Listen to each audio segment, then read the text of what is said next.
घरेलू झगड़ों के लिए, घर की नफरतों के लिए, घर की उलझनों के लिए, घर की नोक झोंक के लिए।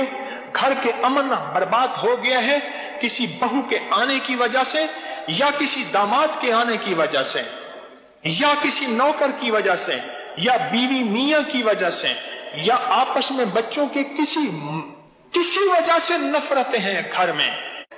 ये आयत वल्लाहु अशद्दु बासन, मेरी मिन्नत है आपसे, दरखास्त है आपसे, जिनको ये आयत याद नहीं है वो जरूर याद करें। इसको एक तस्बीह पढ़ लें हर नमाज के बाद, इसको खुला पढ़ते रहें, मियां बीवी बच्चे, इसको उठते बैठते पढ़ते रहें, इसे वुजू पे वुजू पढ़ते रहें। अगर केस शिद्दत का हो, हिद्दत का हो, और घर में या आपस में फैमिली सिस्टम टूट रहा है, तो फिर इसको बहुत ज्यादा दिन रात सांस की तरह पढ़ें। वल्लाहु अशद्दु बासन व अशद्दु तनकीला।